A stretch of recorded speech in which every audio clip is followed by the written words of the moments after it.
SSD. Unlike dito na meron na tong laman. So sa susunod na part, gagawin natin, mag-install na tayo ng Mac OS.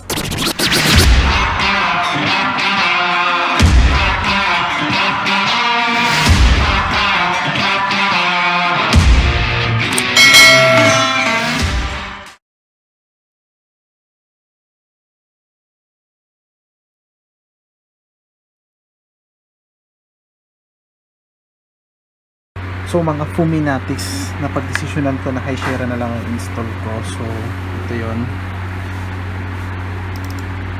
open natin.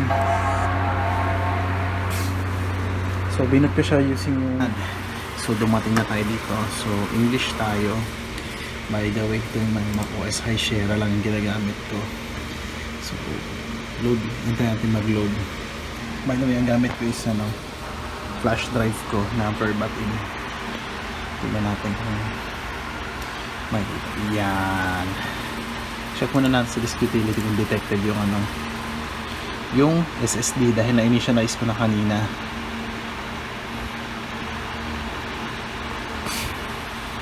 So yan, nakita na natin.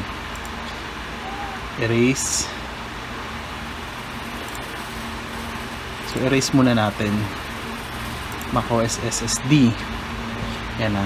Kasi hindi siya naka-initialize kanina, so okay na.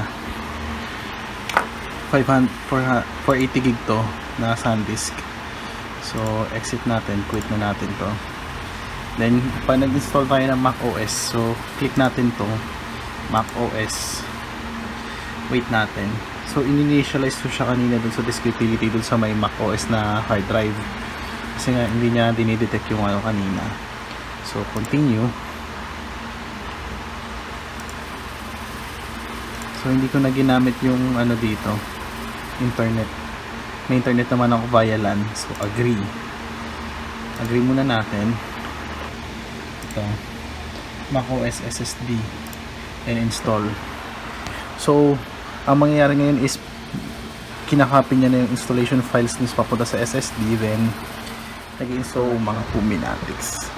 Nandito na tayo sa setup ng So select natin ngayon is Philippines, syempre. Naglag lang ng konti. Yan. Select natin.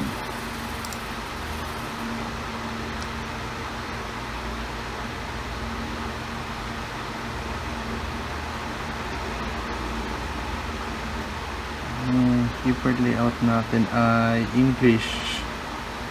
Saan na yun?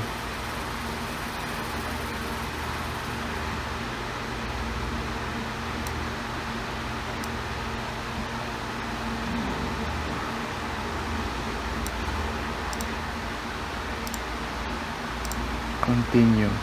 So balik tayo. Kailangan natin ng keyboard layout. Yan. Then don't transfer. Apple ID kahit later na to. Skip muna natin yan. Then yan, yung license agreement. Agree. So user account, itong user account, skip na natin ito. Here yung username, yung password, at saka yung account name. So yan, express setup, continue. Yan, sineset up na natin yung Mac. So once na matapos to, itetest na lang na mag-install na tayo ng mga apps Microsoft. Yan, ito na ngayon yung yung Mac OS desktop. So yun, upgraded na to SSD. So mag-install na tayo ng Microsoft Office. So do not skip na natin itong part na to. So next part na ulit tayo. Yan. So mga guys, tapos na tayo mag-install. Bali ito Office at saka yung mga apps. Nasa sa inyo na kung paano nyo i-install nyo sa Mac.